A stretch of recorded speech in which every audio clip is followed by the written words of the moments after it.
Assalamualaikum warahmatullahi wabarakatuh. Saya coba menjawab pertanyaan. Ada yang bertanya tentang bagaimanakah treatment untuk asam lambung ya.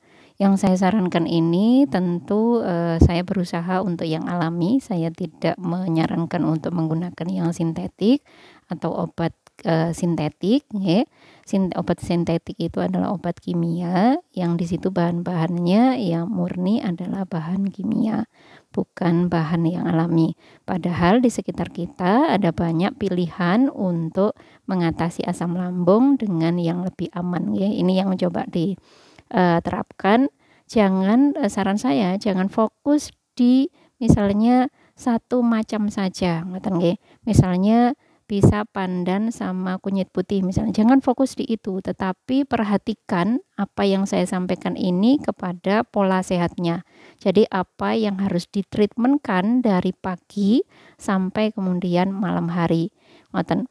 Coba diperhatikan bahwa kalau misalnya nyeri di lambung, tentu kontrol dokter tetap saya sarankan, tetapi yang dikonsumsi adalah yang alami. Nah, bangun tidur itu berikan susu kanji.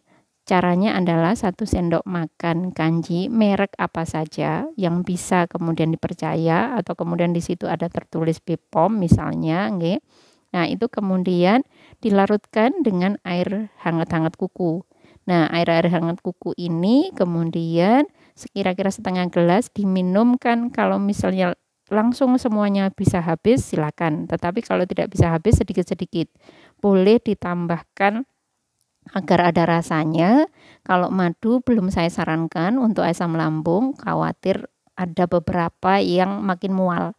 Sehingga misalnya sari kurma, ngoten nggih, supaya ada rasanya. Atau stevia. Stevia itu gula dari tanaman alami ya. Tanaman dari tanaman stevia ada rasa manis di sana yang bisa dibeli di apotik.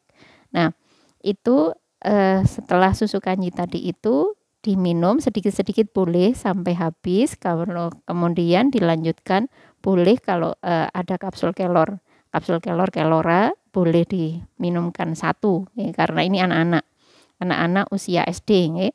Nah, untuk usia SD, usia SMP, kalau memang belum terbiasa minum kelora 2 kapsul, maka silakan 1 kapsul.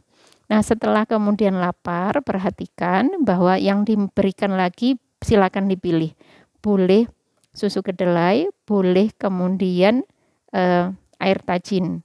Nah, kalau sudah lapar lagi nanti ke buahnya yang lebih tidak mengundang perih di lambung ya. Misalnya pepaya, pisang, alpukat, monggo.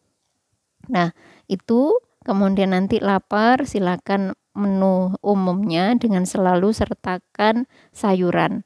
Baiknya bukan sayuran yang kemudian sudah sayuran, kemudian direbus terus sudah berhari-hari. Jangan istilahnya itu nget-ngetan, jangan. Berikan makanan dengan sayurannya, sayuran sekitar monggo.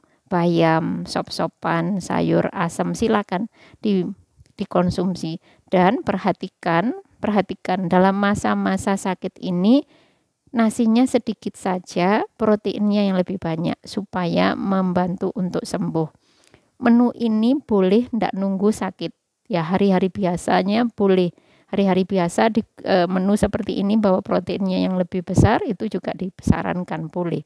Dan itu lebih baik lagi ya. Kemudian nanti sudah itu siang silakan mau menu seperti itu, kelornya ditaburkan di tempat maamnya tadi itu. Setiap kali maem kelornya taburkan. Ini untuk mereka yang tidak bisa melalap. Anak-anak mungkin kesulitan melalap, boleh seperti itu.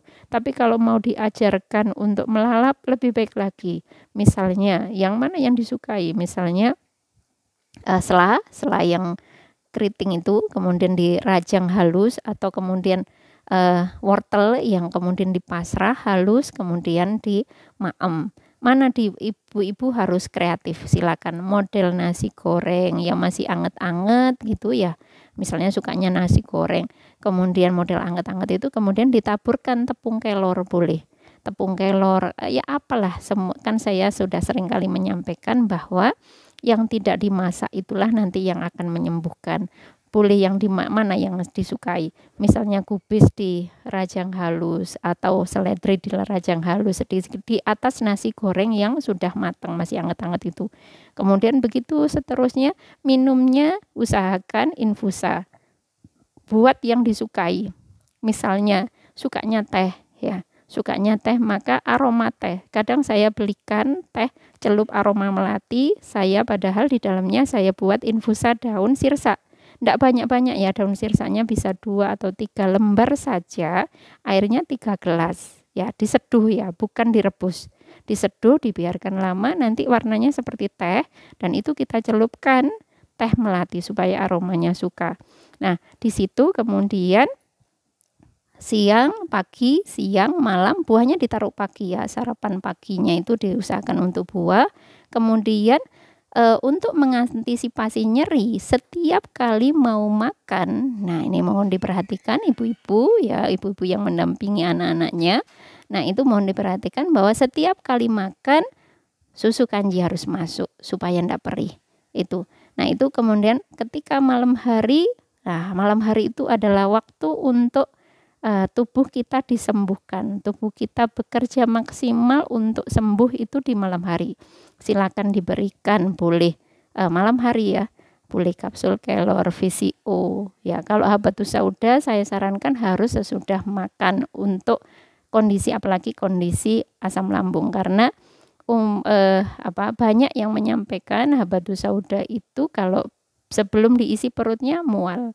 Jadi untuk antisipasi padahal butuh, kita memerlukan habatus sauda itu. Kalau lagi asam lambung boleh hanya sehari 3 kali 1 atau sehari 2 kali 1 kapsul. Kalau kapsul keloranya bisa sehari 3 kali 1, masing-masing 1 itu.